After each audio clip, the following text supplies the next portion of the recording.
Hi, my name is Mike Taylor and I run a boxing newsletter focused on partner drills, and each week I do my best to answer your questions so you could build partner drills too. So today we're going to be looking at two different types of jabs and a lead hand cross. Then we're also going to be breaking down the body mechanics and footwork for each.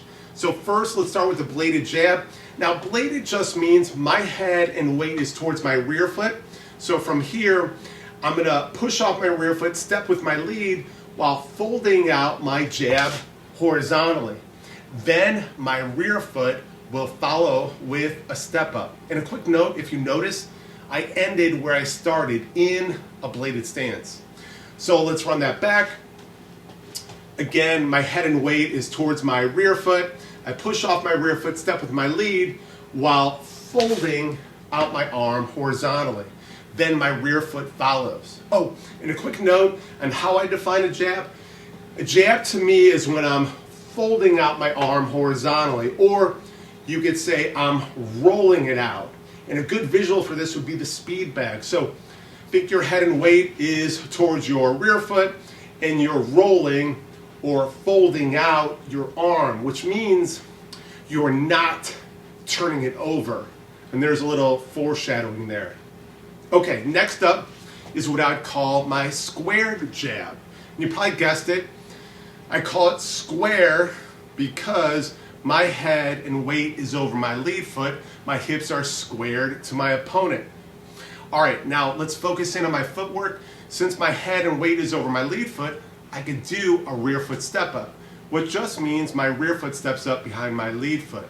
Then I'm gonna push up this rear foot, step with my lead while folding out my arm horizontally. Then, once again, notice where I ended up with my head over my lead foot. That's the thing to hone in on. All right, let's hit on that one more time. Head and weight is over my lead foot, and since that's the case, I could do a rear foot step up, which means I'm bringing my rear foot behind my lead foot, and from here, I'm gonna push off this rear foot step with my lead, all the while folding out my arm horizontally. Then my rear foot will step up, ending in this squared stance. Okay, now let's compare that to a squared cross. My hips and shoulders are squared to my opponent. My head and weight is over my lead foot. Since my weight is over my lead foot, you all know I could do this rear foot step up. But right here, you're gonna notice a change.